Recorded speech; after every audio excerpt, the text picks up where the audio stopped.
اعوذ باللہ من الشیطان الرجیم بسم اللہ الرحمن الرحیم اللہم وفقنا لما تحب وترضى واجعل عاقبۃ امورنا خیرا ولا تکلنا الی انفسنا طرفۃ عین ابدا رب ادخلنی مدخل صدق واخرجنی مخرج صدق واجعل لی من لدنک سلطانا نصیرا۔ سورہ مبارکہ بقرہ آیات کریمہ۔ وَإِذْ وَعَدْنَا مُوسَىٰ 40 لَيْلَةً ثُمَّ اتَّخَذْتُمُ الْعِجْلَ مِن بَعْدِهِ وَأَنْتُمْ ظَالِمُونَ ثُمَّ عَفَوْنَا عَنْكُم مِّن بَعْدِ ذَلِكَ لَعَلَّكُمْ تَشْكُرُونَ۔ اللہ تبارک و تعالیٰ نے بنی اسرائیل کو جو نعمتیں عطا کی ہیں ان میں سے ایک نعمت 40 موسیٰ علیہ السلام ہے، یا میقات ہے موسیٰ علیہ السلام کے لیے۔ اور اس دوران جب اللہ تبارک و تعالیٰ نے بنی اسرائیل کی رہنمائی کے لیے، ان کی ہدایت کے لیے اور ان کے دیگر علوم کو منظم رکھنے کے لیے اپنے نبی موسیٰ علیہ السلام کو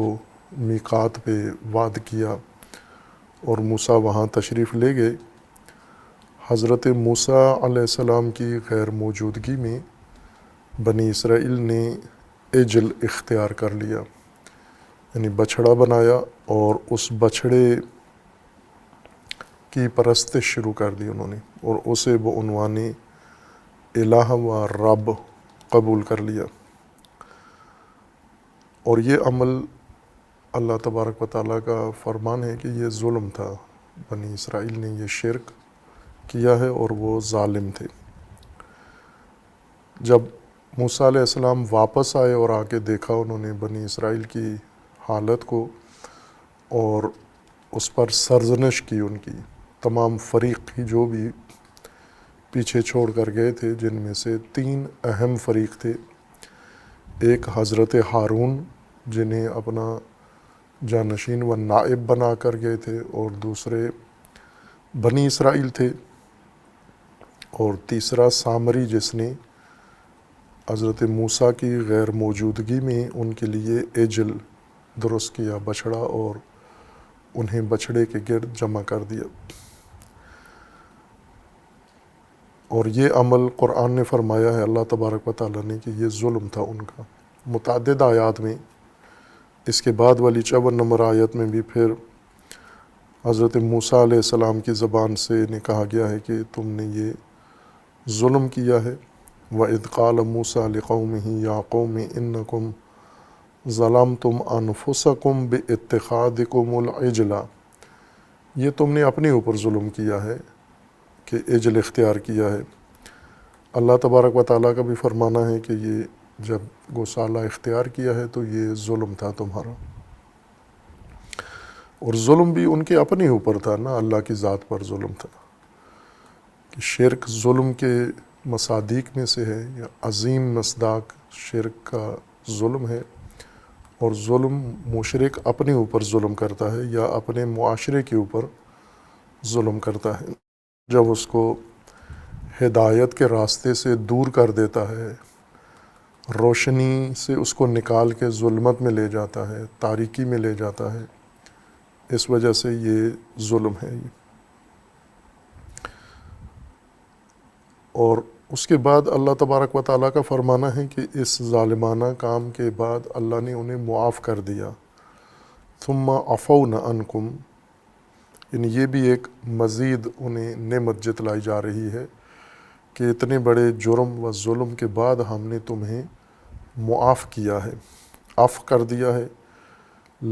من بعد ذالک لعلکم تشکرون، تاکہ تم شاکر بنو، شکر کرو۔ اس عمل کے ذریعے تم نے کفر کیا ہے، اور اب تمہیں موقع دیا جا رہا ہے تاکہ تم شکر کرو، عفو کیا ہے تمہیں۔ یہ بھی ایک بہت اہم موضوع ہے۔ بنی اسرائیل کے قصہ کے اثناء میں اللہ تبارک و تعالیٰ نے ذکر کیا ہے، اور قرآن کریم میں یہ موضوع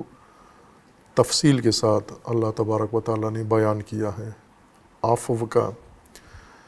کہ اللہ تبارک و تعالیٰ کے اسماء حسنہ میں سے بھی عفو ہے، اور کثرت سے اللہ تبارک و تعالیٰ نے مومنین کے لیے، بندوں کے لیے عفو کا ذکر کیا ہے، کہ جب بھی انسان جتنا بڑا جرم کرے اور توبہ کر لے تو اللہ تبارک و تعالیٰ اسے عفو کر دے گا۔ اور اس کی ایک اہم مثال بنی اسرائیل کو اتنے بڑے جرم کے بعد عفو کرنا ہے۔ اور اسی طرح اللہ تبارک و تعالیٰ نے مومنین کو بھی حکم دیا ہے قرآن میں کہ آپ بھی اپنی زندگی میں عفو کو اختیار کریں، عفو کو اپنا خلق بنا لیں، اپنا وصف بنا لیں، اپنا رویہ بنا لیں۔ خصوصاً سماجی زندگی میں عفو کا بہت اہم کردار ہے۔ سماجی معاملات عفو سے جتنے استوار ہوتے ہیں، کم دوسرے چیزوں سے ان کے اندر استواری آتی ہے۔ جہاں پر معاشرہ بنتا ہے، مختلف مزاجوں کے لوگ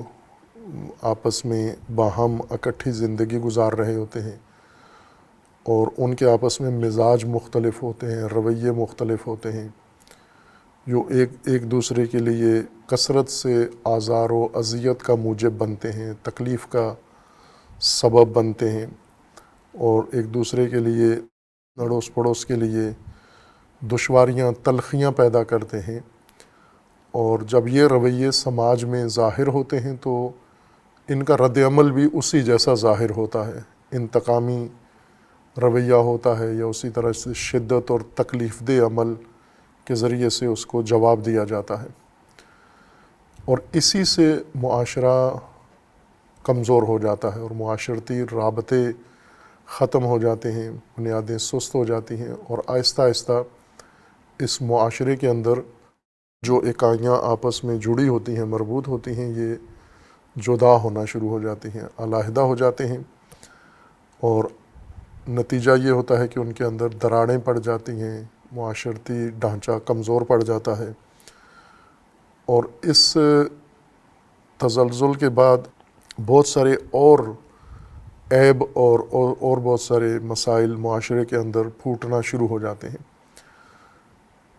ایک پہلے بات ہم نے کی ہے، لیکن قرآن میں یہ مطلب بعد میں آئے گا۔ سورہ مبارکہ آل عمران کی آیہ کریمہ آخری آیہ کریمہ ہے، جس میں اللہ تبارک و تعالیٰ نے مومنین کو حکم دیا ہے کہ یا ایھا الذین آمنوا اصبروا وصابروا ورابطوا، صبر ہے، مصابرہ ہے، وہ مرابطہ ہے، اور وہاں پر یہ بات ہوئی ہے، اور ابھی تفسیر میں انشاءاللہ آئے گی، مزید کریں گے کہ معاشرتی ڈھانچہ اسی مرابطے کے نتیجے میں قائم رہتا ہے، اور دوسری طرف سے انسانی مزاج، انسانی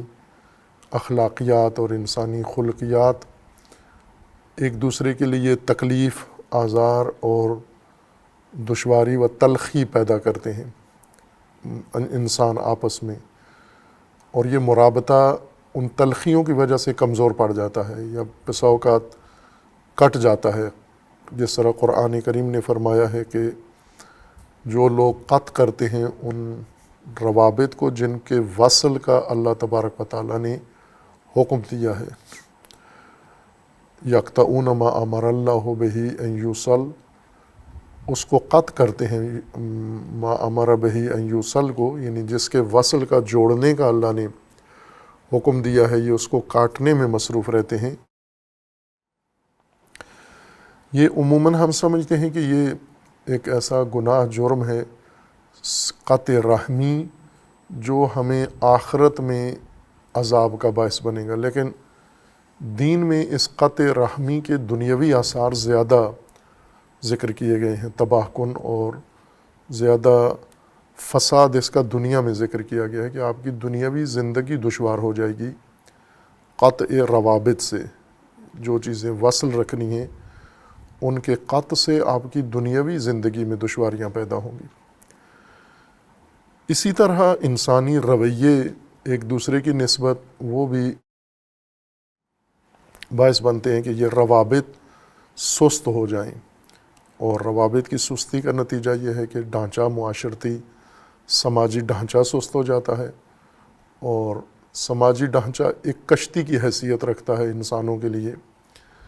اور یہ کشتی اگر سست ہو جائے، اس میں دراڑیں پڑ جائیں، اس میں سوراخ ہو جائے تو ڈوب جاتی ہے۔ تدریجاً یہ معاشرہ زوال پذیر ہو جاتا ہے، اس کی قدریں ختم ہو جاتی ہیں، اور وہاں ہدایت کا عمل رک جاتا ہے، اور انسان اپنے راستے سے، صراط سے دور ہو جاتا ہے۔ اس وجہ سے اللہ تبارک و تعالیٰ نے اس خلق کو انسانوں کے لیے بھی حکم دیا ہے، لازم قرار دیا ہے کہ ایسے مواقع پر آپ عفو سے کام لو۔ اللہ تبارک و تعالیٰ کے افعال میں سے فعل عفو ہے، اللہ کی صفات میں سے فعل عفو ہے، اور اللہ کے اسماء میں سے صفت اسم شریف عفو ہے،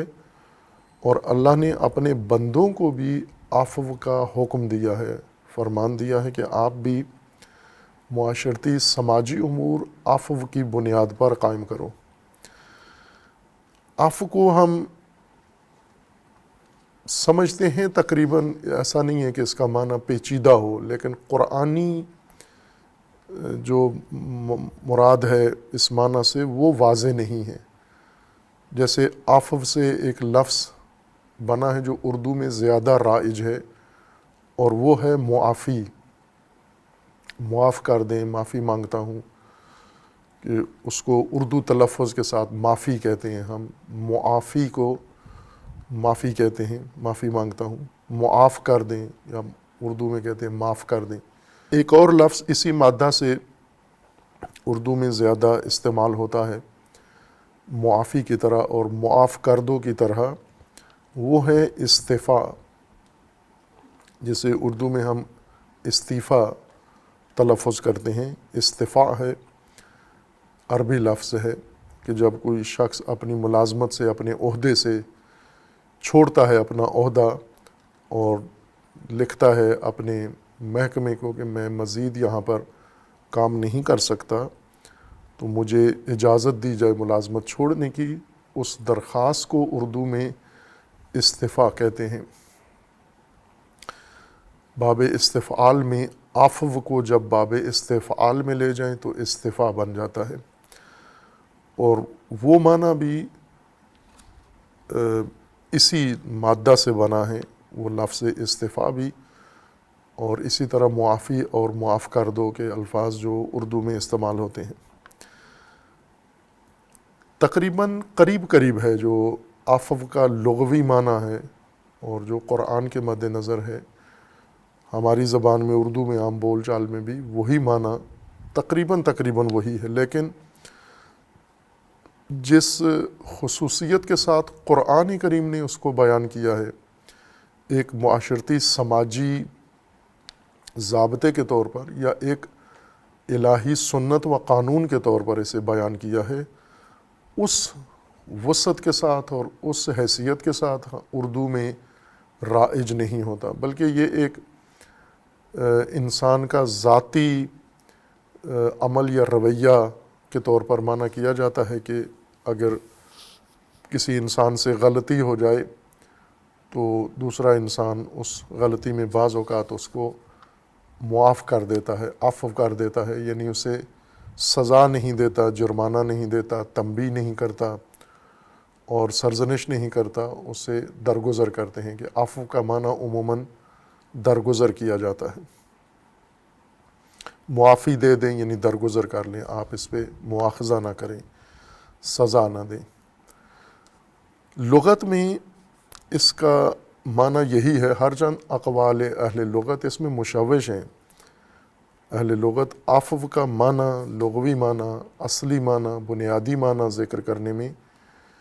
ایک قول پر نہیں ہے، ایک مذہب پر نہیں ہے۔ مختلف ائمہ لغت نے، خصوصاً جنہوں نے لغات قرآن کریم میں بحث کی ہے اور مفردات قرآن کریم کی تشریح کی ہے، ان میں بھی آپس میں فراوان فرق ہے۔ در عین حال کے معنی اس کا بہت واضح ہے، یعنی قرآن کریم میں انسان اگر لغت کی طرف رجوع نہ بھی کرے اور صرف قرآن کریم میں لفظ عفو اور اس سے بنے ہوئے دیگر مشتقات کو ملاحظہ کرے، ان کا استعمال دیکھے، تو بخوبی معنی واضح ہو جاتا ہے کہ قرآن کریم کی مراد کیا ہے۔ لیکن اساس لغوی اور اصل لغوی اگر معلوم ہو جائے تو زیادہ انسان بہتر طریقے سے آگاہ ہو کر ان آیات کی تشریح کر سکتا ہے اور سمجھ سکتا ہے، اور اس ضابطے اور قانون کو بھی انسان درک کر سکتا ہے۔ عفو کے معانی میں بہت کچھ لکھا گیا ہے، لیکن جو اصل معنی ہے محققین کے نزدیک ذکر کیا ہے، انہوں نے اس کا اصل معنی ہے ترک کر دینا، اس چیز کو جس کو قاعدے کے مطابق، قانون کے مطابق، ضابطے کے مطابق ترک نہیں کرنا چاہیے، جس چیز کو کے اوپر نظر رکھنی چاہیے، لحاظ کرنا چاہیے، اور جس چیز کو اہمیت دینی چاہیے، توجہ اس کی طرف رکھنی چاہیے، اسی چیز کو ترک کر دینا، نظر انداز کر دینا، اس کو عفو کہتے ہیں۔ ہر نظر انداز کرنا عفو نہیں ہے، اس چیز کو نظر انداز کرنا جس کے اوپر قانوناً اصولاً توجہ ہونی چاہیے تھی، لیکن یہاں پر کسی مصلحت یا کسی سبب کے نتیجے میں وہ توجہ ترک کر دی جا رہی ہے، عمدن و قصدن ترک کی جا رہی ہے۔ جیسا کہ لغات قرآن میں جو معروف شخصیت ہیں جنہوں نے لغات قرآن میں عظیم کارنامہ انجام دیا ہے، امام راغب اصفہانی رحمۃ اللہ علیہ، انہوں نے عفو کا معنی ہی قصد لکھا ہے کہ عفو کا بنیادی معنی، اصلی معنی قصد ہے، اور قصد اس لیے کہ اس شے کے کچھ آثار ہیں، اس شے کے یا آثار اس کے حاصل کرنا ہے یا اس کے آثار کو ختم کرنا ہے، آثار کی خاطر، نتائج کی خاطر کسی چیز کا قصد کرنا، توجہ کرنا، یہ عفو کہلاتا ہے۔ اور بعض محققین مفسرین نے امام راغب سے یہ معنی قبول بھی کیا ہے، لیکن یہ درست معنی نہیں ہے، یعنی اصل معنی عفو کا قصد نہیں ہے، بلکہ قصد عفو کے معنی کا خاصہ ہے یا لازمہ ہے، ایک خصوصیت ہے قصد کی، نہ کہ خود قصد معنی ہے عفو کا۔ اصل معنی ترک ہے، کسی چیز کو ترک کر دینا، لیکن قصداً ترک کر دینا، قصد کر کے، ارادہ کر کے، چونکہ بہت ساری چیزیں غفلت کی وجہ سے متروک ہوتی ہیں، بہت ساری چیزیں لا علمی کی وجہ سے انسان ان کو ترک کر دیتا ہے، توجہ نہیں کرتا، اہمیت ان کی معلوم نہیں ہے، علم نہیں ہے ان کے بارے میں، آگاہی نہیں ہے ان کے بارے میں، انسان جن چیزوں کو چھوڑ دیتا ہے، ترک کر دیتا ہے۔ مثلا ممکن ہے انسان کے کچھ اعمال ہوں، فرائض ذمہ داریاں ہوں، اور اس نے ترک کر دی ہیں، اس کو عفو نہیں کہتے، کہ یہ جس محرک کے تحت اس نے ترک کی ہیں وہ اس کی اندر مثلا ممکن ہے بغاوت ہو، سرکشی ہو، خواہشات ہوں، یا سستی ہو، کاہلی ہو، کام چوری ہو، ان بنیادوں پر انسان عموماً اپنے فرائض اور ذمہ داریاں ترک کر دیتا ہے۔ اس ترک کرنے کو ترک ہی کہتے ہیں، ترک فعل یا ترک فرض یا ترک ذمہ داری کہتے ہیں، اسے عفو نہیں کہتے۔ یا وہ چیزیں جو انسان سے ترک ہو جاتی ہیں، لا علمی کی وجہ سے ترک ہو جاتی ہیں، معلوم ہی نہیں تھا، جیسے بہت سارے انسان جب بازار میں کسی سے لوگوں سے ملتا ہے، کسی اجتماع میں ملتا ہے، کسی خاندانی نشست میں یا کسی مذہبی قومی نشست میں لوگوں سے ملتا ہے، اور کچھ لوگوں کو اہمیت نہیں دیتا، ان کی طرف نہیں جاتا یا انہیں توجہ نہیں کرتا ان کی طرف۔ یہ توجہ انسان دو وجہ سے نہیں کرتا۔ یا یہ کہ ان کو پسند نہیں کرتا انسان، ملنا ان سے پسند نہیں کرتا، یا اس وجہ سے کہ ان سے انسان کا کوئی کام نہیں ہے، کوئی فائدہ نہیں ہے ان کو ملنے میں، یا انسان ان سے جھینپتا ہے، خوف کھاتا ہے کہ ان سے ملیں گے تو کوئی اور ذمہ داری پڑ جائے گی ہمارے اوپر، یا ممکن ہے ہم سے کوئی مطالبہ کر دیں۔ مختلف وجوہات سے انسان ان سے میل ملاپ کو ترک کر دیتا ہے۔ یہ ترک کرنا بھی عفو نہیں ہے، یہ ترک ہی ہے، یا اس کے لیے دیگر اصطلاحات استعمال ہوتی ہیں۔ عفو اس ترک کو کہتے ہیں، یعنی وہ کام جسے اصولی طور پر مد نظر رکھنا چاہیے تھا، لیکن قصداً، ارادتاً، عمداً انسان اس کو ترک کرے، ترک کا قصد کرے، اور قصد اس وجہ سے کرے کہ یہ کام جس کی طرف توجہ کرنی چاہیے تھی، یا مغلوط اردو کے مطابق اس کا نوٹس لینا چاہیے تھا، انسان جان بوجھ کے قصداً عمداً نہیں لیتا، اس کا نوٹس نہیں لیتا، اس کی طرف توجہ نہیں کرتا، چونکہ اس کو نظر انداز کرنے میں مصلحت ہے، توجہ کرنے میں نقصان ہے۔ اصولاً توجہ کرنی چاہیے تھی اس کی طرف، لیکن اگر توجہ کریں اور توجہ کر کے اس کی باز پرس کریں، اس کے بارے میں جانچ پڑتال کریں، اس کے بارے میں تفتیش کریں کہ یہ کام کیسے ہوا ہے، کس نے کیا ہے، جیسا کہ بعض اوقات ضروری ہوتی ہے جانچ پڑتال، باز پرسجو ضروری ہوتی ہے کہ ہم جانیں کہ یہ نقصان کس نے کیا ہے، اس کا ذمہ دار کون ہے، یہ غلطی کس کی ہے، یہ جاننا ضروری ہے۔ اگر آپ غفلت کریں، یہاں پر چشم پوشی کریں، تو اس میں نقصان ہے، ضرر ہے۔ ہر صورت میں تفتیش کی ضرورت ہے تاکہ یہ کام ہم معلوم کریں کیسے ہوا، کس نے کیا۔ جیسے آئے دن ہوتا ہے، حادثے ہوتے ہیں بڑے بڑے، جیسے کہیں آگ لگ جاتی ہے، یا کہیں حادثہ ہو جاتا ہے، کوئی عمارت گر جاتی ہے، کوئی دھماکہ ہو جاتا ہے۔ اسی طرح سڑکوں پہ گاڑیوں کے آپس میں ٹکرانے کے نتیجے میں حادثات ہوتے ہیں، اور اس طرح کے بہت سارے روزانہ انسانوں کو اس طرح کے حادثات کا سامنا رہتا ہے۔ تو وہاں پر فوراً تحقیق و تفتیش شروع ہو جاتی ہے کہ کس کی غلطی کی وجہ سے یہ حادثہ ہوا ہے۔ وہ عوامل شناخت کیے جائیں، ان کی نشاندہی کی جائے، ان کی پہچان کی جائے، تاکہ ذمہ داروں کو سزا دی جائے اور آئندہ کے لیے اجتناب کیا جائے، یعنی یہ پتہ چل جائے کہ کیوں آگ لگی ہے، کس کی غلطی سے ہوا ہے، تاکہ آنے والے دنوں میں اس طرح کا حادثہ تکرار نہ ہو، اس سے محفوظ رہ سکیں۔ یہاں پر اگر چشم پوشی کریں تو یہ نقصان دہ ہے، چشم پوشی۔ لیکن یہ صورتحال ہر جگہ نہیں ہوتی۔ بعض اوقات سماجی طور پر، معاشرتی طور پر حادثات رونما ہوتے ہیں، ناگوار حادثات رونما ہوتے ہیں، اور ان حادثات کے اسباب بھی معلوم ہوتے ہیں، یا اگر معلوم نہ ہو تو بھی انسان تحقیق کر کے معلوم کر سکے، اور اس کے نتیجے میں جو مجرمین ہیں جن کی وجہ سے یہ حادثہ ہوا ہے،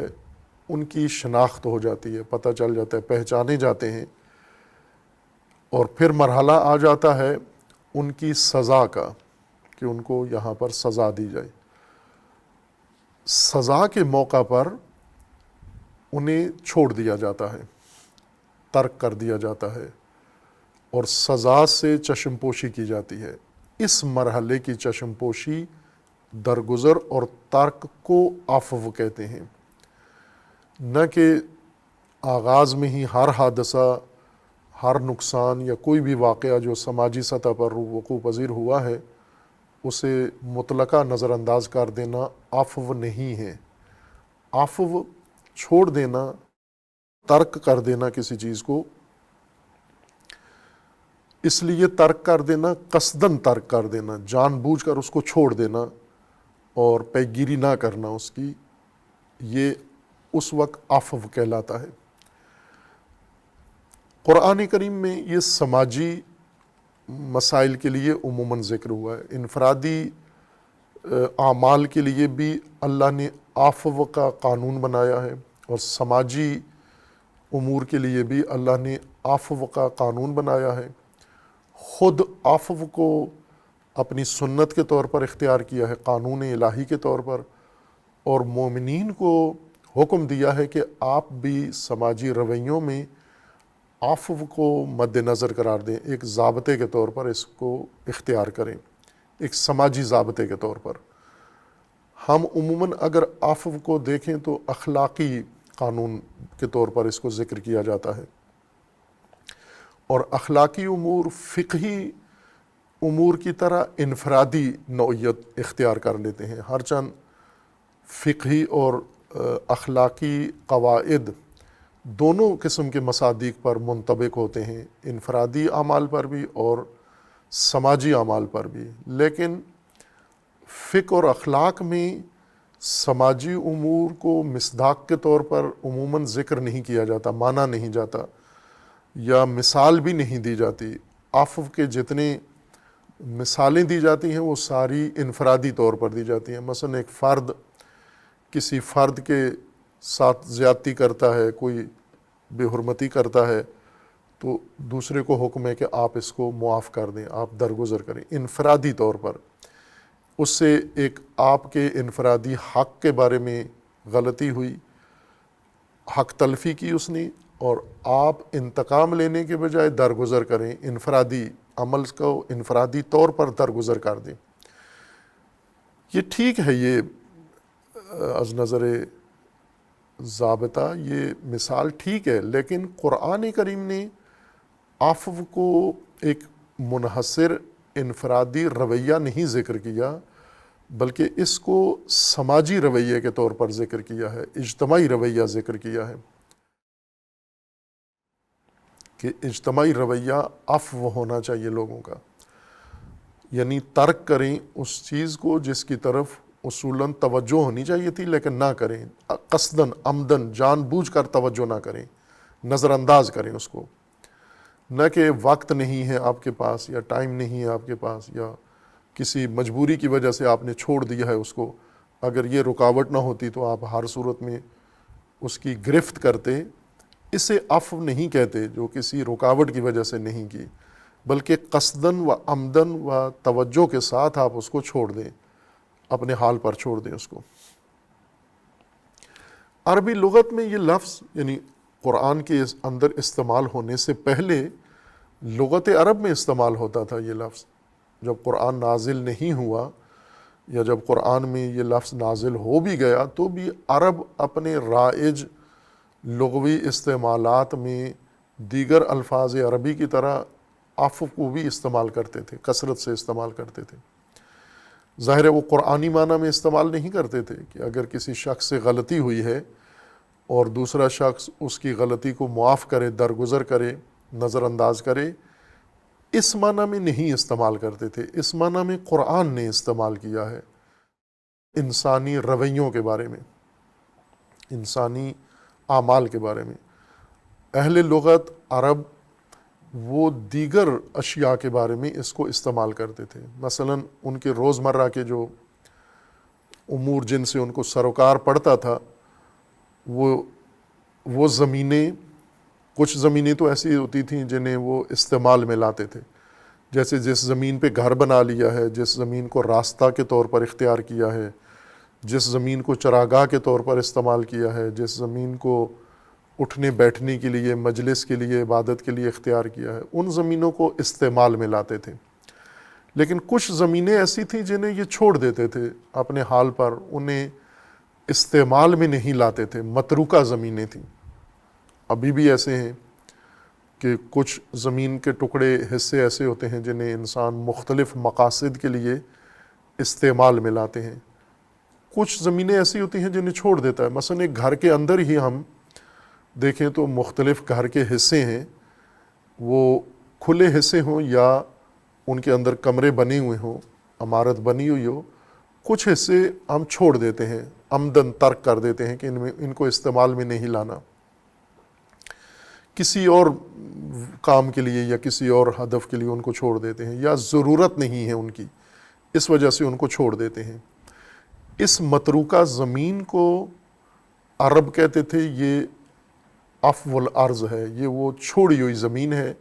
جس کے اوپر کوئی فعالیت نہیں ہے، کوئی کام نہیں ہے، استعمال میں لائی جا سکتی تھی لیکن نہیں لا رہے اس کو استعمال میں۔ بس ایسی زمین کو بھی اعراب افو کہتے تھے، یا افوا،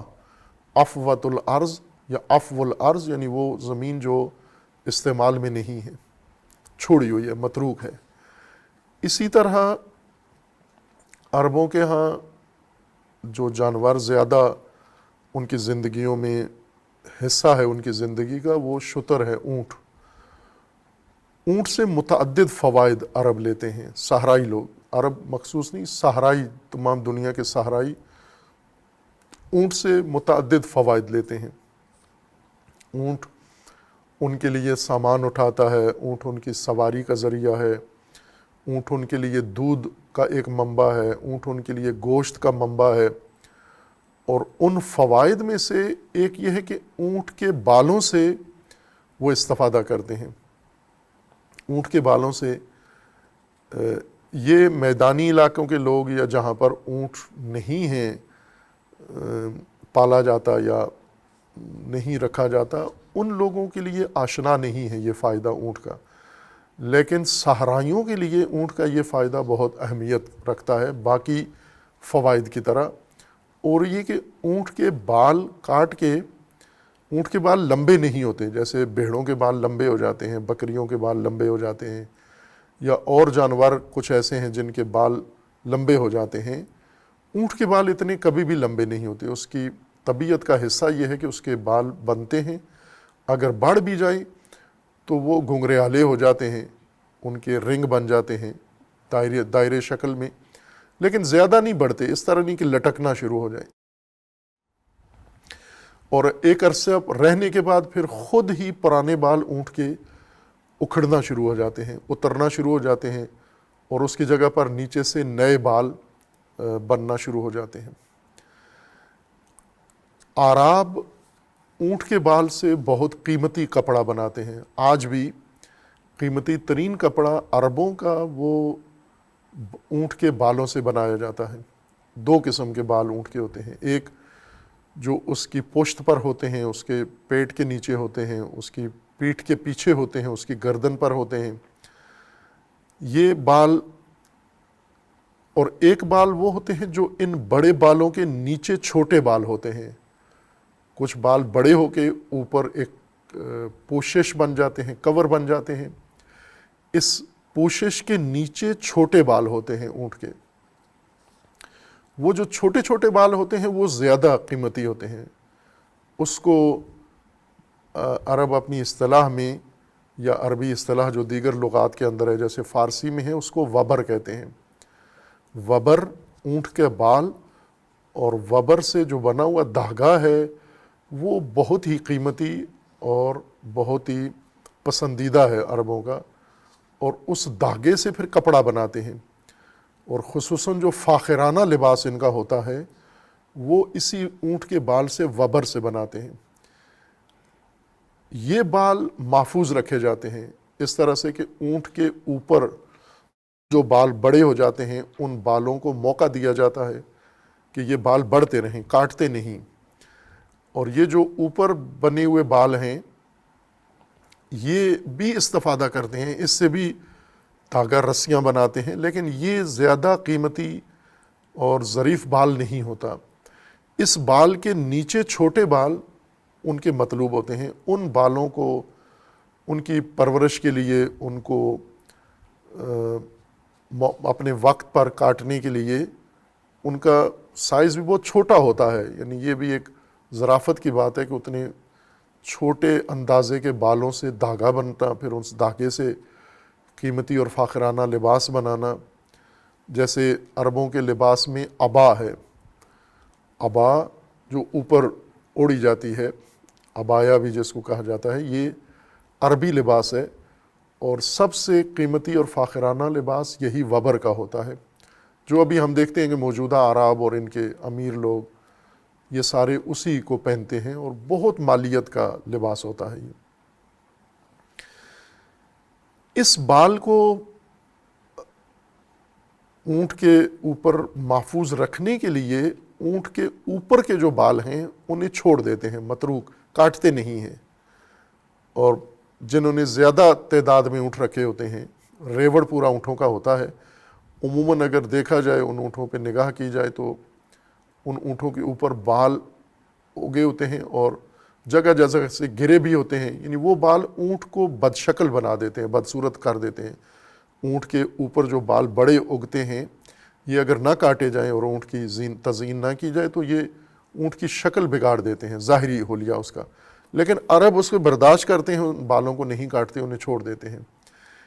اسے بھی عفو البعیر کہتے ہیں، یعنی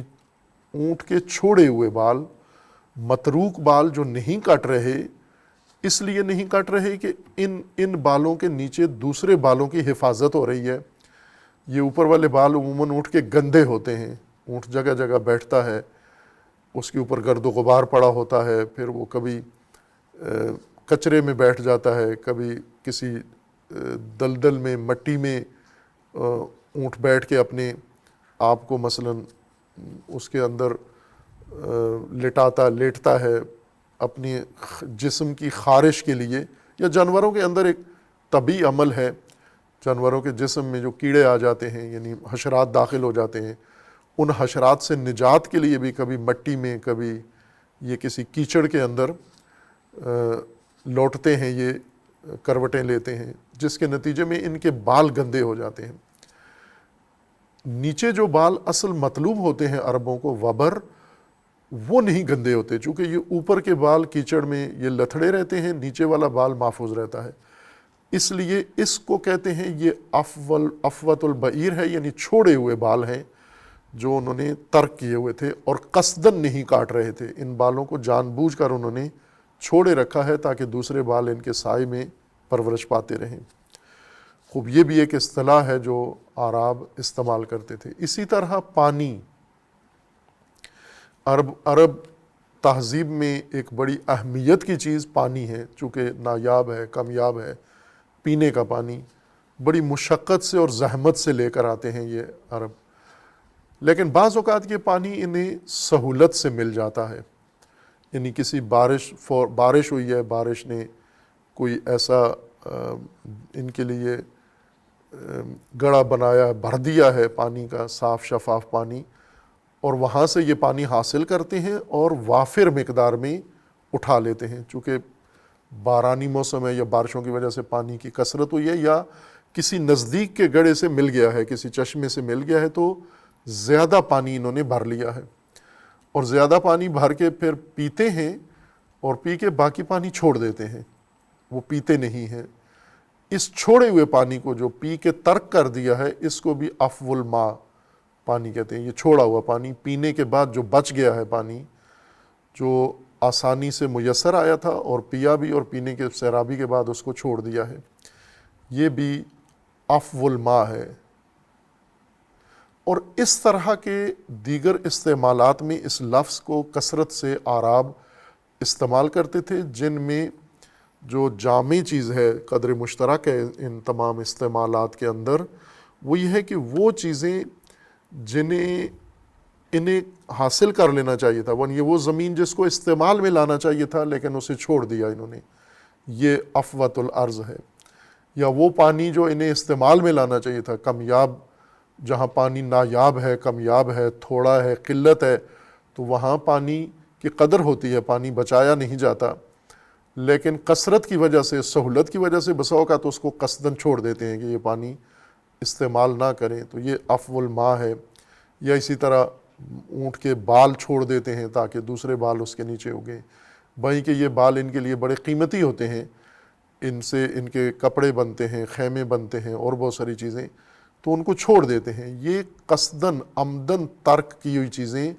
کسی غرض کے لیے، کسی مقصد کے لیے چھوڑتے ہیں، کسی نیت کے ساتھ چھوڑتے ہیں، اس چھوڑ دینے والی چیزوں کو وہ عفو کہتے تھے وہ۔ خوب، یہ معنی اسی طرح مختلف اور معانی میں بھی استعمال ہوتا رہا، ہر وہ چیز جسے استعمال میں لانا چاہیے تھا لیکن اسے چھوڑ دیا جاتا ہے، ابھی استعمال نہیں کیا جا رہا، نہ اس وجہ سے کہ اس کی ضرورت نہیں ہے، ضرورت ہوتے ہوئے اسے چھوڑ دیتے ہیں،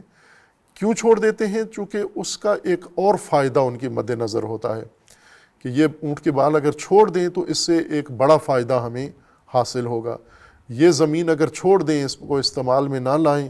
تو اس سے ایک اور بڑا فائدہ ہمیں حاصل ہوگا، یا یہ پانی جو ابھی ہمارے پاس ہے اسے چھوڑ دیا جائے تو اس پانی سے ایک اور بڑا فائدہ ہمیں نصیب ہوگا۔ اس وجہ سے اسے ترک کر دیتے ہیں، اور اس ترک کرنے کو وہ عفو کہتے تھے۔ قرآن کریم نے یہی معنی عربی لغت سے اٹھایا ہے اور انسانی سماج کے لیے، انسانی رویوں کے لیے، انسانی خصائل کے لیے اور انسانی اعمال کے لیے اس کو ذکر کیا ہے۔ انسانی خلق و خو اور انسانی صفات و اخلاق میں اس کو قرار دیا ہے کہ انسان ایک دوسرے کے ساتھ، جب انسان انسان کے ساتھ رابطہ کرتا ہے، باہمی زندگی گزارتا ہے، جیسے خاندان ہے، خاندان تشکیل دیتا ہے، میاں بیوی آپس میں ایک مشترکہ زندگی گزارتے ہیں، بچے پیدا ہوتے ہیں، ماں باپ اور بچے ایک باہمی زندگی گزارتے ہیں، پھر باقی خاندان، بڑا خاندان اس کے ساتھ، اور اس طرح کرتے کرتے معاشرہ اور ایک بڑا معاشرہ تشکیل پاتا ہے۔ اس کے اندر یہ افراد ایک دوسرے کے ساتھ روابط و تعامل قائم کرتے ہیں۔ اس میں کثرت سے انسان ایک انسان کی طرف سے، ایک طبقے کی طرف سے یا ایک گروہ کی طرف سے دوسرے کے حق میں ناگواریاں، تلخیاں اور اس طرح کے امور پیش آتے ہیں، یا ان کے حقوق ضائع کرتے ہیں، حق تلفی کرتے ہیں، یا ان کی حیثیت، شخصیت کے متعلق ان کو جریحہ دار کرتے ہیں، یا ان کے اموال کو نقصان پہنچاتے ہیں، یا ان کی عرض و ناموس کے لیے کوئی نامناسب ماحول فراہم کرتے ہیں، یا پھر یہ جو سماجی قانون ہیں، ضابطے ہیں، یعنی جس سے ایک انسان نے دوسرے انسان کی حق تلفی نہیں کی لیکن ایک سماجی ضابطہ اس نے پائمال کیا ہے، ایک سماجی قانون اس نے توڑ دیا ہے، کسی خاص فرد کا نقصان نہیں ہوا، اس کی حق تلفی نہیں ہوئی، لیکن سماجی قانون اس نے ضائع کر دیا ہے، توڑ دیا ہے۔ اس صورت میں بھی قرآن کریم نے ذکر کیا ہے کہ ایک تو یہ ہے کہ اگر اس طرح کی تعدی ہوتی ہے، انسان سے جرم صادر ہوتے ہیں، غلطیاں ہوتی ہیں، خطائیں ہوتی ہیں، ان خطاؤں کی نوعیت کو آپ نے ملاحظہ کرنا ہے۔ تمام خطائیں، تمام غلطیاں، تمام جرائم ایک لاٹھی سے نہیں ہانکنے، بلکہ ان کی نوعیت درجہ بندی کرنی ہے آپ نے کہ یہ کس نوعیت کا جرم صادر ہوا ہے، کس نوعیت کی غلطی اور خطا کسی انسان سے سرزد ہوئی ہے، خواہ انفرادی حق حقوق میں یا سماجی حقوق کے اندر انسان سے کس قسم کی غلطی ہوئی ہے۔ اگر ہم قرآنی سماجی ضوابط کو چھوڑیں اور انسانوں کے آپس کے مزاجوں کی حد تک آئیں تو بعض لوگ ایسے ہوتے ہیں جو ہر غلطی اور ہر خطا پہ انتقام لیتے ہیں، سزا دیتے ہیں، شدت دکھاتے ہیں، غیر ضروری شدت معمولی غلطیوں پر دکھاتے ہیں۔ اب یہ انسان کثرت سے یہ مثالیں موجود ہیں، بلکہ اگر کہیں کہ اکثر انسان ایسے ہیں تو بھی مبالغہ نہیں ہے۔ کچھ انسان ایسے ہوتے ہیں جو اپنے مزاج کی بنیاد پر وہ کسی چھوٹی غلطی، بڑی غلطی، کسی غلطی کے بارے میں کوئی عکس العمل نہیں دکھاتے، سب غلطیوں کو نظر انداز کر دیتے ہیں، بڑے بڑے جرم ہوں، خصوصاً اگر ان کے اپنے کسی شخص نے جرم کیا ہے۔ مثلا والدین عموماً بچوں کی ہر چیز کے اوپر چشم پوشی کرتے ہیں، وہ جتنا بڑے خطا کر دیں، مثلا وہ باہر پڑوسی کا کوئی حق ضائع کر رہے ہیں، ان کا مالی نقصان کر رہے ہیں، ان کا کوئی اور معنوی نقصان کر کے آ جائیں، والدین اپنے بچوں کو مجرم نہیں ٹھہراتے۔ یہ بھی کثرت سے ہوتا ہے انسانی سماج کے اندر، خواہ وہ مسلمانوں کا سماج ہو یا غیر مسلم سماج ہو۔ اپنے رشتہ دار، اپنا قبیلہ، اپنی قوم، یہ ایک دوسروں کے حق میں جتنی بھی غلطیاں کریں ان کو عموماً نظر انداز کر دیا جاتا ہے۔ یا جیسے پاکستان ہے، فرقہ وارانہ ماحول ہے متاسفانہ یہاں پر، ایک فرقے کے حق میں ایک فرقے کا بندہ یا گروہ دوسرے فرقے کی بے حرمتی کرتا ہے تو اس کے جو اپنے ہم فکر ہم فرقہ لوگ ہیں وہ اسے مجرم نہیں ٹھہراتے، وہ یہ کہتے ہیں کہ اس نے ٹھیک کام کیا ہے، بلکہ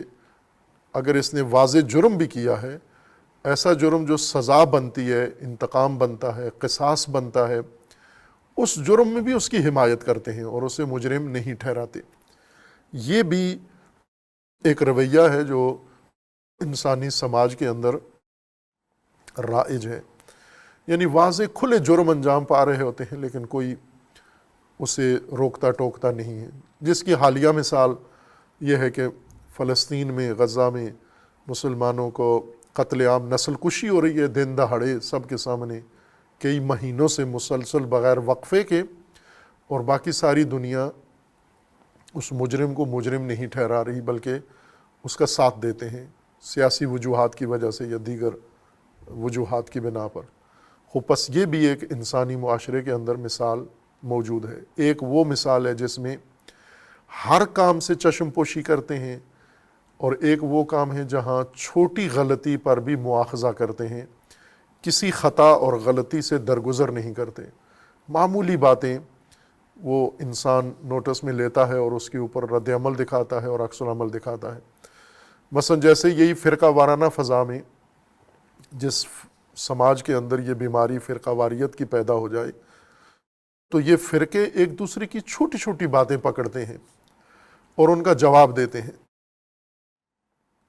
یا اسی طرح قومی دشمنیاں جہاں پر پیدا ہو جاتی ہیں وہاں پر چھوٹی چھوٹی غلطیاں، ہر قوم دوسری قوم کی، ہر قبیلہ دوسرے قبیلے کی چھوٹی چھوٹی غلطیاں پکڑتا ہے، غلطی نہ بھی ہو تو اس کو غلطی گردانتے ہیں اور پھر ان غلطیوں کو پکڑ کے ان پر گرفت کرتے ہیں اور ان کے انتقامی یا جوابی کارروائی کرتے ہیں۔ اور یہ دونوں رویے کہ ہر خطا، ہر غلطی، ہر جرم پر آنکھیں بند کرنا، یہ بھی معاشرتی توازن کو ختم کر دیتی ہے یہ چیز، اور ہر جرم پر مواخذہ کرنا، ہر جرم پر گرفت کرنا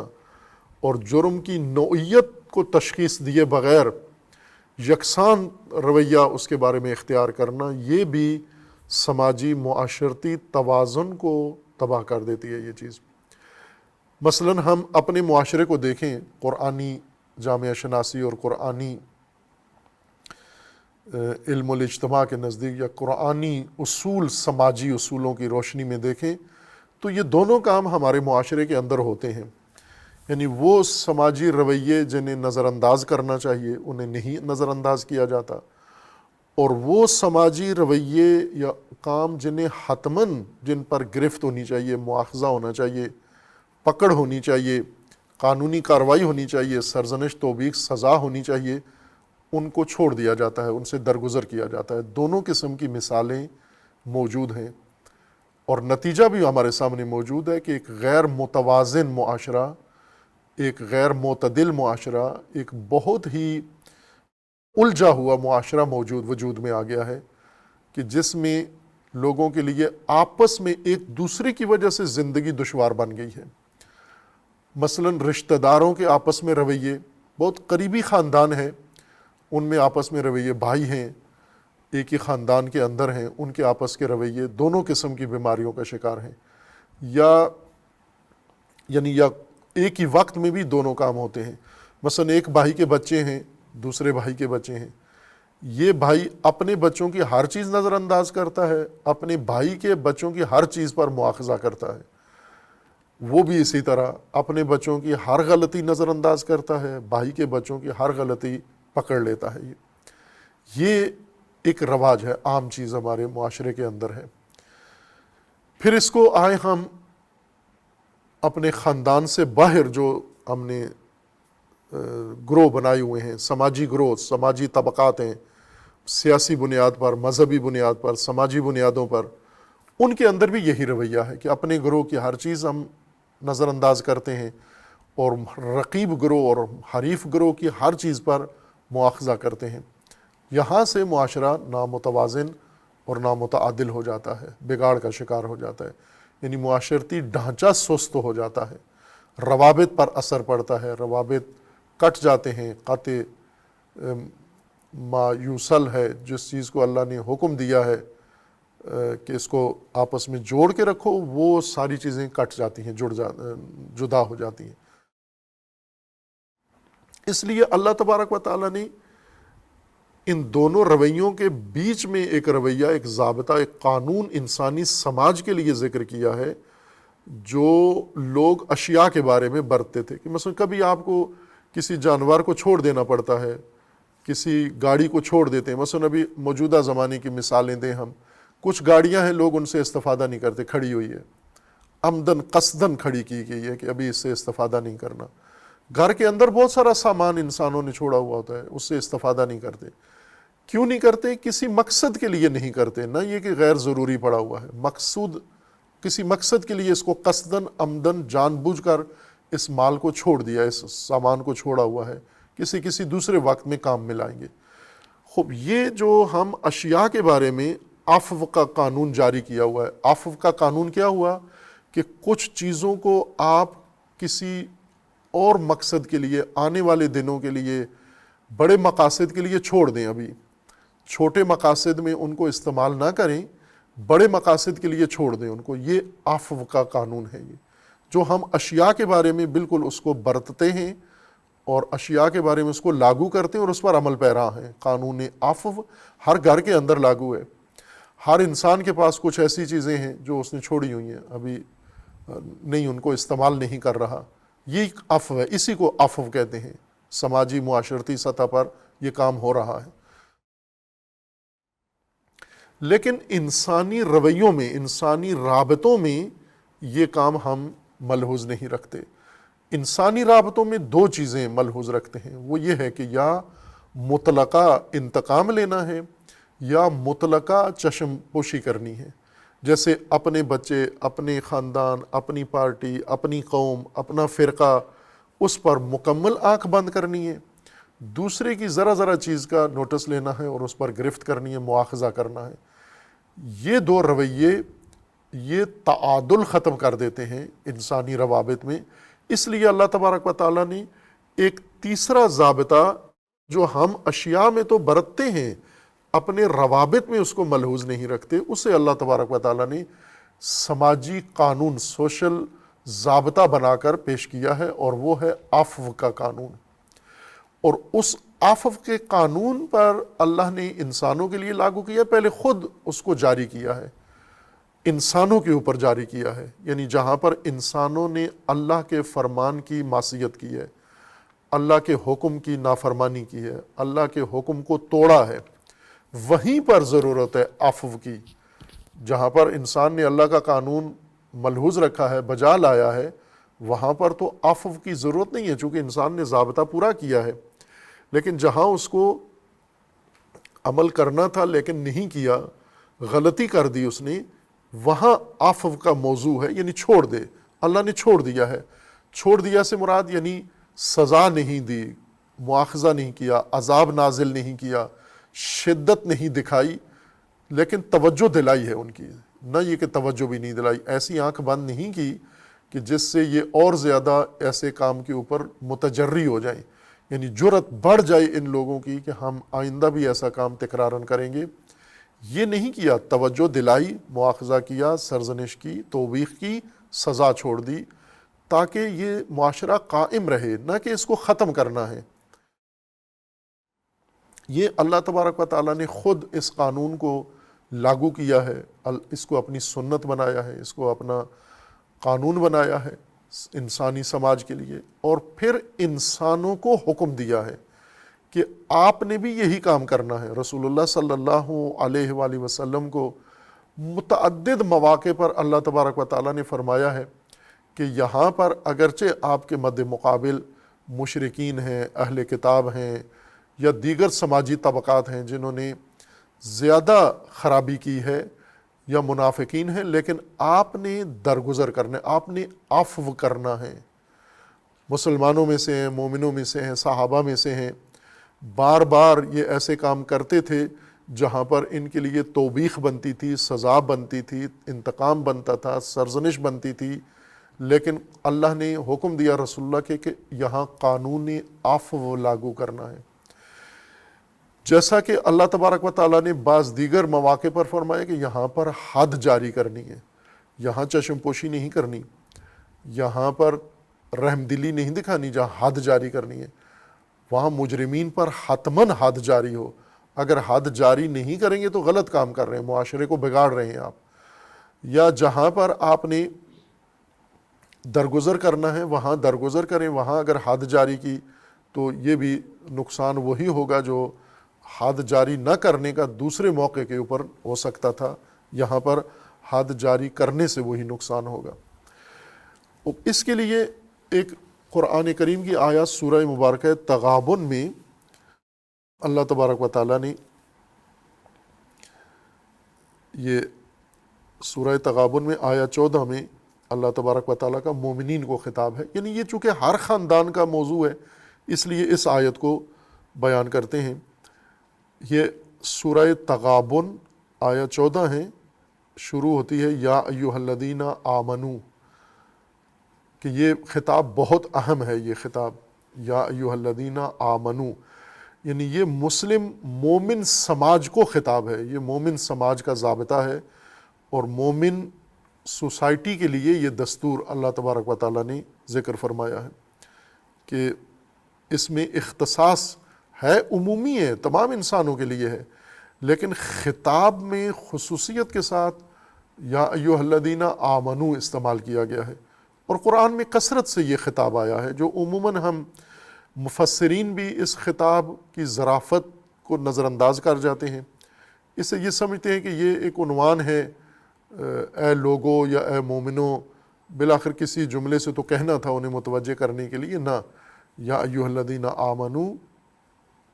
یہ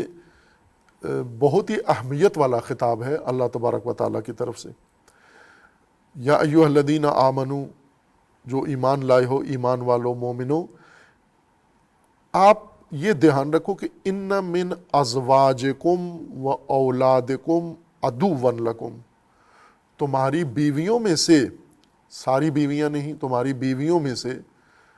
اور تمہاری اولاد میں سے، نہ ساری بیویاں اور نہ سارے اولاد، لیکن ان میں سے کچھ بیویاں، کچھ لوگوں کی بیویاں یا کچھ لوگوں کی اولاد، من ازواجکم و اولادکم عدوا لکم، تمہارے دشمن ہیں، یہ ازواج اور یہ اولاد تمہاری دشمن ہے۔ اے مومنو جو ایمان لائے ہو، تمہاری کچھ بیویاں اور تمہاری کچھ اولاد تمہاری دشمن ہیں، فاحذروہم، محتاط رہیں ان سے، ہوشیار رہیں ان سے، خبردار رہیں ان سے، غفلت نہیں برتنا ان دشمنوں سے جو تمہارے گھر کے اندر بیٹھے ہوئے ہیں، جو تمہارے زیر کفالت تمہارا مال کھا رہے ہیں، تمہاری وسائل استفادہ کر رہے ہیں، اور دشمن بھی تمہارے ہی ہیں۔ اب یہ قرآن کی آیت ہے، مومنوں کو خطاب ہے، کفار مشرکین کو نہیں ہے کہ تمہاری کفار کی اولاد کفار کی دشمن ہے، مومنوں کی اولاد اور مومنوں کی ازواج میں سے کچھ ازواج اور کچھ اولاد مومنوں کی دشمن ہیں۔ فاحذروہم، پہلا حکم یہ ہے مومنوں کو کہ ان سے محتاط رہیں، ان پر آنکھ بند نہ کریں، یعنی یوں نہیں کہ چشم پوشی کریں کہ اولاد ہے اور بیوی ہے تو اس پر نظر نہ رکھیں، احتیاط حتماً کریں، برحذر رہیں، محتاط رہیں، ہوشیار رہیں، بیدار رہیں، آگاہ رہیں ان کے کاموں سے۔ وَإِن تَعْفُوا وَتَصْفَحُوا وَتَغْفِرُوا فَإِنَّ اللَّهَ غَفُورٌ رَحِيمٌ، لیکن چونکہ تمہاری اولاد ہے، تمہاری بیویاں ہیں، تمہارا خاندان ہے، اور خاندان کے اندر تمہارے دشمن بیٹھے ہوئے ہیں، مومنوں کے دشمن مومنوں کے گھر کے اندر مومنوں کے مال سے پل رہے ہیں، مومن اپنے مال سے اپنی بیوی بچے پال رہا ہے، اور ان میں سے کچھ دشمن ہیں، بعض اس کے دشمن ہیں، ان سے ہوشیار رہیں، لیکن ان دشمنوں کے ساتھ رویہ کیا اختیار کریں، یعنی یہاں قرآنی ضابطہ کیا ہے، اللہ تبارک و تعالیٰ کا دستور کیا ہے۔ فاحذروہم، ہوشیار رہنا تو ہر صورت میں ہے، غفلت نہیں برتنی ان سے، ان کے تمام اعمال پر نظر رکھنی ہے، لیکن رویہ کیا ہو، اب جب کہ ہمارے دشمن ہیں تو دشمنانہ رویہ ہم ان کے ساتھ اختیار کریں، یعنی بیوی کے ساتھ دشمن بن کر پیش آئیں، اولاد کے ساتھ دشمن بن کر پیش آئیں، جس اولاد اور ازواج کو قرآن دشمن کہہ رہا ہے، یعنی جو واقعاً مومن کے ساتھ دشمنی ہی کر رہے ہیں، ایسے دشمنوں کو جو گھر کے اندر ہیں ان کا کیا کریں؟ پھر مومن کو کیا دستور ہے؟ آیا ان کو سزا دے، ان کو ساتھ دشمنانہ سلوک کرے، ان کو گھر سے نکال دے اور ان کے ساتھ تشدد کرے، ان کے اوپر کیا کریں ان دشمنوں کے ساتھ، یہ جو گھر میں بیٹھے ہوئے ہیں؟ وَإِن تَعْفُوا وَتَصْفَحُوا وَتَغْفِرُوا، ان کے ساتھ رویہ یہ ہے کہ اگر آپ ان کو معاف کر دیں، عفو کر دیں، وَتَصْفَحُوا صفو کر دیں، وَتَغْفِرُوا اور مغفرت کر دیں، ان کے لیے غفران کا رویہ اختیار کریں۔ 3 رویے قرآن نے ذکر کیے ہیں، اور ترجموں میں اور تفسیروں میں اس کو ایک ہی رویہ شمار کیا گیا، ایک ہی ترجمہ ہے نا۔ یہ 3 رویے قرآن ذکر کر رہا ہے، عفو، صفو، غفران، مغفرت۔ اگر آپ ان کو عفو کر دیں، اگر آپ ان کو صفو کر دیں، اور اگر آپ ان کی مغفرت کر دیں، فَإِنَّ اللَّهَ غَفُورٌ رَحِيمٌ، تو اللہ غفور و رحیم ہے، یعنی اللہ بھی ان کو معاف کر دے گا، اللہ بھی ان کی مغفرت کرے گا، رحمت، اور اللہ تمہیں بھی معاف کرے گا، چونکہ یہ تمہارا خاندان ہے، تمہاری اولاد ہے۔ اگر باہر کا کوئی دشمن تمہارا ہوتا تو پھر ممکن ہے یہ دستور نہ دیا جاتا۔ یہ گھریلو ماحول کے اندر اگر اس طرح کے خاندان پیدا ہو گیا ہے، یا ایسے افراد جو مومن کے دشمن گھر کے اندر سے بن گئے ہیں، ان دشمنوں کا کیا کرے انسان؟ تو قرآن نے اس کو نظر انداز نہیں کیا، یہ رہنمائی کی ہے کہ آپ نے بھی عفو و صفو و مغفرت کرنی ہے، یعنی یہ رویہ ہے اپنے خاندان کو بچانے کا، اپنے خاندان کی حفاظت کا، اپنی ان دشمن بیوی اور اولاد کو اپنا دوست بنانے کا یہ رویہ ہے، یعنی ان کے اندر تبدیلی لانے کا۔ اگر آپ ان کے اوپر انتقامی کارروائی کریں، انہیں گھر سے نکال دیں، ان پر تشدد کریں، تو دشمن تو پہلے سے ہیں تمہارے، اور یہ ساتھ تمہارے لیے محارب بھی بن جائیں گے۔ دشمن تو پہلے سے ہیں، عداوت، یہ تمہارے ساتھ جنگ بھی شروع کریں گے، تمہیں نقصان بھی پہنچائیں گے، تمہارے دوسرے دشمنوں کے ساتھ جا کر مل جائیں گے۔ اس لیے یہ ایک رویہ ہے مومنوں کو، والدین کو بالخصوص، کہ آپ اپنی اولاد و ازواج کے لیے جو خاندانی قانون ضابطہ ہے وہ عفو و صفح و مغفرت کا اختیار کریں، یعنی 3 ضابطے ہیں، یا ایک ضابطہ ہے 3 شقوں پر مشتمل ہے، اور تینوں شقیں الگ الگ ہیں۔ اس کی وضاحت کریں گے، فرق ان کا، کہ عفو و صفو و غفران میں فرق کیا ہے آپس میں۔ فعلاً یہ بات سے ہماری یہاں آیت سورہ مبارکہ بقرہ کی آیا 52 میں، ثم عفونا عنکم من بعد ذلک، بنی اسرائیل نے بچھڑا بنایا اور بچھڑا پوجا حضرت موسیٰ کی غیر موجودگی میں۔ خوب شرک کیا، انہوں نے کھلا شرک کیا۔ یہاں تو بہت سخت رویہ ہونا چاہیے تھا، جیسا کہ حضرت موسیٰ نے آ کے واپس جب منظر دیکھا تو شدت آئی حضرت موسیٰ میں، غصہ تھا شدید حضرت موسیٰ کے اندر، افسوس کر رہے تھے، اور اتنا لرزہ حضرت موسیٰ کے بدن پہ طاری تھا غصے کی وجہ سے، کہ تورات کی تختیاں الواح جو اللہ نے عطا کی تھیں وہ زمین پہ پھینک دیں، اور فوراً آ کر اپنے بھائی کی داڑھی پکڑ لی، ان کی پیشانی پکڑ لی، انہیں زمین پہ پٹخ دیا، اور ان کے اوپر زانو رکھ کے بیٹھ گئے، اور غصے کے ساتھ ان سے پوچھ رہے ہیں کہ یہ کیوں ہوا۔ تو یہ رویہ تھا حضرت موسیٰ علیہ السلام کا۔ ظاہر ہے اب سامری جو اصل مجرم تھا اس کی طرف جاتے تو اس کو کیا اشر کرتے، یا جو بچھڑے کے گرد جمع ہیں لوگ ان کو کیا کہتے موسیٰ۔ تو بھائی سے پتہ چل گیا ہے کہ اگر ان کے پاس جاتے تو اس سے بھی زیادہ تشدد کرتے ان کے اوپر۔ لیکن اللہ تبارک و تعالیٰ کا فرمانا ہے کہ اتنا بڑا ظالمانہ کام انہوں نے کیا ہے، اس کے باوجود بھی فرمایا ثم عفونا عنکم من بعد ذلک، اس عجل پرستی، اتخاذ عجل کے بعد ہم نے تمہیں معاف کر دیا، عفو کر دیا۔ کیوں کیا؟ ایسے ہی نہیں کیا، لعلکم تشکرون، کسی مقصد کے لیے تمہیں معاف کیا ہے، ایک موقع دیا ہے تمہیں تاکہ تم اس ظلمت سے باہر آ سکو اور ہدایت کی راہ میں واپس پلٹ آؤ۔ جو غلطی تم سے ہوئی ہے اس کی تلافی خود کرو آ کر، جو جرم کیا ہے، جو ظلمت اختیار کیا، ظلم کیا ہے، اس کی تلافی کے لیے آپ کو معاف کر دیا۔